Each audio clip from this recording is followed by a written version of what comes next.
Hello, my name is Vashma Ali, and today we're talking about the first CCR question, which is how does your product use or challenge conventions, and how does it represent social groups or issues?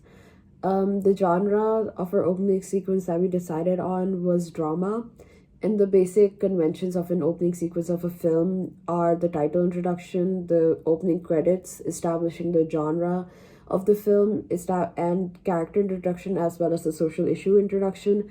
While researching, my group partner Zoya and I decided on what conventions we needed to follow and what we needed to break.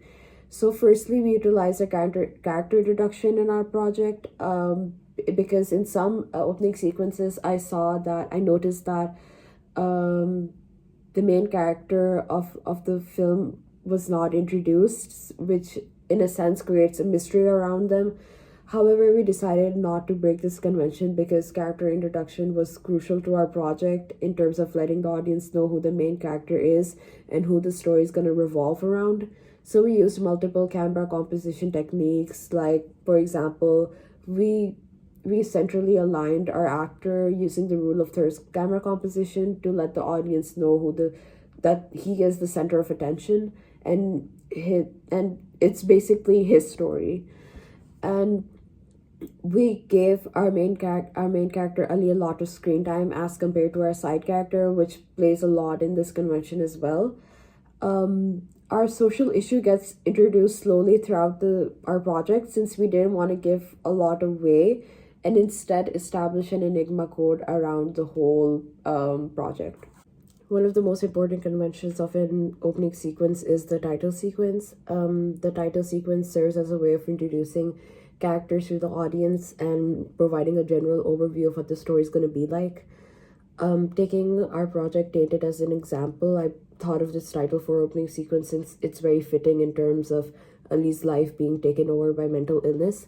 In other words, his life has been corrupted by schizophrenia, where doing normal stuff like sleeping is difficult for him since there's the constant fear of paranoia. So before filming, we decided on this title because we thought it effectively communicated the essence of the story. And at first, we decided to execute this by introducing our title with a wide angle shot. But then, after editing and taking my group partner's opinions on it, she told me that we should instead introduce the title in another way. The second convention was the production company's logo. Film production firms utilize their logos to convey their identity to audiences. They can distinguish themselves as indie or high end, or they can suggest a certain genre or filmmaking technique depending on the type of logos, colors, and typefaces they choose. Having a production company's logo on your film is a good enough approach to introduce your brand to audiences. So Zoya and I decided to name our production company as AO6 since it gave our project a sense of belonging. So ultimately, we decided not to break this convention. The alphabet A came from Zoya and I's friend's first alphabet, who recently moved abroad. So we wanted to include her in our project in some way. And 06 is Zoya's favorite number, so it all went together. So we decided to name it AO6. Now, coming to the conventions relating to the genre of drama, I noticed that in some opening sequence relating to that genre, by introducing the various characters and letting us see what they're doing, the opening sequence will immediately provide insight of what the plot is going to be like. The answers to these queries are answered later on in the movie, and therefore the audience must keep watching in order to learn the answers. This just so happens to create an enigma code around the film to hook the audience. Taking our opening sequence as an example, it ends on a cliffhanger where the audience doesn't know if all of that was a hallucination or if it actually happened.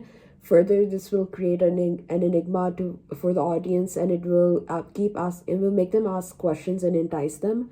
So instead of targeting a passive audience where they would accept the message put forth in our opening sequence, instead our hope was to target an active audience where they would question what was happening and what was not. In terms of sound as a convention, it was very important to utilize this in our opening sequence. To enhance the realism of the film, we decided to use diegetic sounds, like our character Zarya's dialogue serves as a diegetic sound to provide information of what's happening with our main character to the audience. We also use foley sounds by pre-recording the sound of the water running down the sink to increase the realism of the action. Non-diegetic sound plays a huge role in our project. The non-diegetic sounds, which was the music and the whispers, they were used to create a certain atmosphere to make the opening sequence seem more powerful and impactful. This also, in a way, establishes our genre as well. The whispers serve as an important non-diegetic sound since it indicates to the audience that something is officially wrong with Ali and that he's hearing as well as hallucinating. And in a way, this also introduces our social issue like officially as well. However, one convention that we challenged was the less use of dialogue. Our main character doesn't have any lines in our opening sequence, and we heavily relied on acting and actions of the character to make the audience understand what the theme and genre of the whole film will be. It was a challenging step to take, but we were willing to take the risk. So we decided to go with a pantomime way of acting. Another convention we went against is establishing the locality of the film. We decided later on that we wouldn't add an establishing shot after a minor debate between Zoya and I.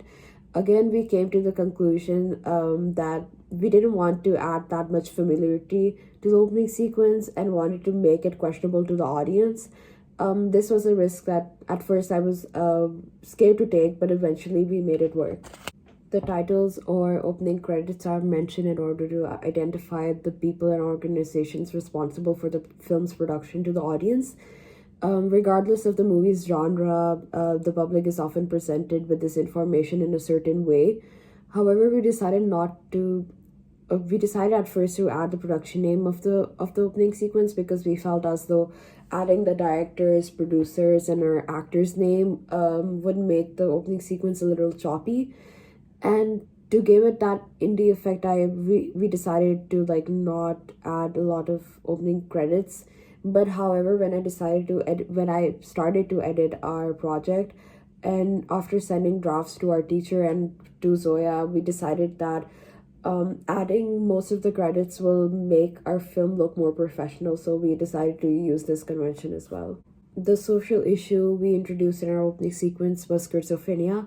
Schizophrenia is such an overlooked issue, especially in our Pakistani society, where people diagnosed with schizophrenia are regarded as possessed or crazy. After interviewing with a psychologist for a research process, we were able to accurately incorporate this social issue in our project. The psychologist we interviewed was Ruhma Raza. She told me that when a patient doesn't take their pills, their severity levels rise up. So we incorporated this in our opening sequence by showing how Ali's pills are filled to the brim. And when his sister is talking about his behavior, when she says he's irritated day in and day out, and he's distracted, never pays attention when I talk to him. Taking another movie, A Beautiful Mind, as an example, which has the similar social issue. Schizophrenia is introduced slowly, where we know something is wrong with the main character, but we don't know what it is. So we also incorporated this in our opening sequence without making this very obvious.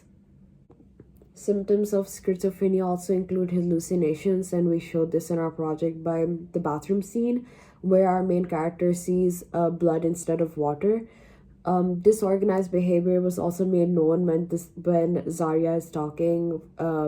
When she says feeling extra sensitive matters, he would slide usually now provoke a sense of irritation. So overall, we used acting and speech to incorporate schizophrenia in our project, and we did this by using various close-up shots and a few eyeline matches to show his uncomfortable feeling.